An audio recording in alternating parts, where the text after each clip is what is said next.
مذاکرات کو کوئی نتیجہ نکلے گا یا نہیں، میں علی محمد خان صاحب ایک چیز کی ذرا وضاحت فرمائیے گا.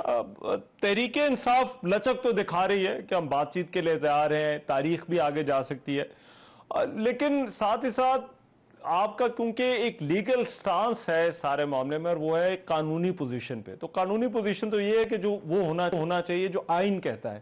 تو یہ کیا اس سے ہی مذاکرات میں اگر کوئی آگے چیزیں پیچھے ہوتی ہیں تو کیا اسے یہ تاثر نہیں جائے گا کہ اگر سیاسی جماعتیں اتفاق کر لیں تو آئین اپنی جگہ پر، لیکن الیکشن جو ہے وہ آگے پیچھے بھی جو ہے وہ ہو سکتا ہے.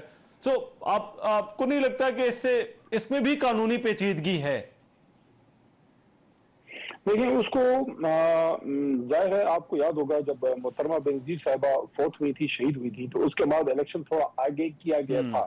ایگزیجنسی میں سپریم کورٹ اس کو آرٹیکل 254 کی کور میرے خیال میں دے سکتی ہے، لیکن اس کی صورت یہ ہے کہ تمام سٹیک ہولڈر اس ڈیٹ پہ ایگری ہوں اور سپریم کورٹ کو یہ یقین دہانی کرائی جائے کہ جو آپ نے الیکشن کا آرڈر کیا ہے وہ ہو رہا ہے، لیکن کچھ ڈیلے کے ساتھ. تو آرٹیکل 254 آپ کو یہ کہتا ہے، اس کا خلاصہ یہ ہے، جسٹ یہ ہے کہ آپ نے اگر کوئی آئینی کام کرنا ہے اور آپ کو کرتے ہوئے کوئی ٹائم آپ کا نکل جاتا ہے تو صرف اس بات تو آپ ٹائم لے لیں، عوام سے ٹائم لے لیں، لیکن عوام کی بات کرتے ہیں تو پھر لیکن اس میں مسئلہ کے پی کے الیکشن کا بھی ہے نا سر. بات یہ ہے کہ کے پی اور پنجاب کا ایشو تو ساتھ ساتھ ہے، لیکن کے پی کے الیکشن پر ابھی کوئی بات ہی نہیں ہو رہی، کوئی فیصلہ نہیں ہو رہا، اور وزیر اعظم نے آج اس کا گلہ کیا. ذرا مجھے اجازت دیں میں ڈاکٹر صاحب سے ذرا پہلے پوچھ لوں کیونکہ باتیں بہت ساری ہو گئی ہیں. ڈاکٹر صاحب، تحریک انصاف کا موقف یہ ہے کہ مذاکرات کی کامیابی اور ناکامی کا انحصار اس بات پہ ہے کہ حکومت کیا چاہتی ہے اور حکومت کی کوئی ول ہے یا نہیں ہے. تو کیا واقعی کوئی حکومت کی ول ہے کہ مذاکرات کامیاب ہوں، کوئی نتیجہ جو ہے وہ نکلے؟ بسم اللہ الرحمن الرحیم. دیکھیے، براہ راست و جواب آپ کے سوال کا یہ ہے کہ جب دو فریق اور بالخصوص حکومت اور پی ٹی آئی جو ہے وہ اگر ایک پلیٹ فارم پہ بیٹھ کے مذاکرات کر رہے ہیں تو دونوں کو کسی نے مجبور نہیں کیا کہ وہ ایک ٹیبل پہ بیٹھ کے اور موجودہ صورتحال کے حوالے سے مذاکرات کر سکے. مجبوری کوئی نہیں ہے اس میں. اگر دونوں اپنی رضامندی سے بیٹھے ہیں تو اس کا مطلب یہ ہے کہ دونوں مذاکرات کے ذریعے آگے بڑھنا چاہتے ہیں اور ایک قابل عمل حل اس معاملے کا نکالنا چاہتے ہیں جو کو دونوں فریقوں کو قابل قبول ہو. ایک بات. دوسری بات یہ ہے کہ وقت سے پہلے میں سمجھتا ہوں کہ کسی قسم کی کوئی بدگمانی، کسی قسم کا شک کسی کی نیت کے اوپر نہیں کرنا چاہیے اور اچھا گمان رکھنا چاہیے مذاکرات سے بھی، ایک دوسرے کی نیت پہ بھی ان مذاکرات کے حوالے سے.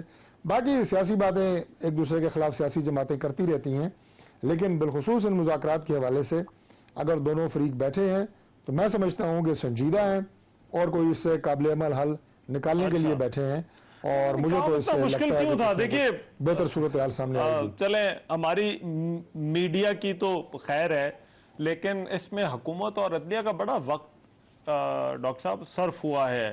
یہ روزانہ کی سماعتیں، اجلاس در اجلاس، کابینہ کے، حکومت کے آپس میں ممبران کے پارلیمان کے، یہ کام پہلے کیوں نہیں ہو سکا کہ بیٹھ جاتے؟ جب پہلا ہی آرڈر آیا تھا تو اس کے بعد جو ہے وہ کہ بیٹھ کے بات چیت کے ذریعے جو ہے وہ کوئی معاملہ طے کر لیتے. دیکھیے، مذاکرات تو ہم تو کبھی بھی ان کے خلاف نہیں ہیں. شروع سے ہم کہتے رہے ہیں کہ سیاسی جماعتیں مذاکرات کے ذریعے ہی معاملات کو طے کرتی ہیں. انفارچونیٹلی عمران خان صاحب کے جو رویے رہے اور ان کے جو بیانات رہے مذاکرات کے حوالے سے وہ بڑے مایوس کن رہے. میں دہرانا نہیں چاہتا کیونکہ مذاکرات ہو رہے ہیں، لیکن وہ مایوس کن رہے، مذاکرات کے حق میں نہیں تھے. ایک بات.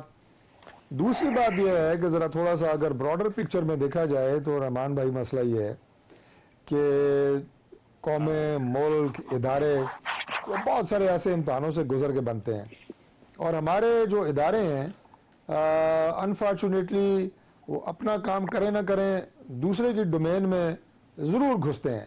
یہ آپ یہ کہیں کہ ہمارا ایک وتیرہ رہا ہے ماضی میں، اور آہستہ آہستہ تجربے سے کوئی تھوڑا دھکے دھکے مار کے دھکے دھکے کھا کے ہی ادارے جو ہیں وہ سیکھتے ہیں کہ کس ادارے نے اپنی کس طرح کام کرنا ہے، اپنی ڈومین میں رہنا ہے، آئین کے مطابق چلنا ہے. اور وہ میں سمجھتا ہوں کہ بہترین ایک یہ پلیٹ فارم، آپ پلیٹ فارم کہہ لیں گے، ایک بہترین اسٹریٹجی یا ایک بہترین منطقی انجام ہوتا ہے جہاں تک آپ لرن کرتے ہیں اور اس کے بعد آپ کا ملک جو ہے وہ بہت تیزی سے آگے بڑھتا ہے، کوئی کسی کے کام میں مداخلت نہیں کرتا، اپنا کام سارے دل جما کے کرتے ہیں. تو اس طرح کی تھوڑے بہت ہینکی پھینکی ہوتی رہتی ہے، کوئی پریشان نہ ہو.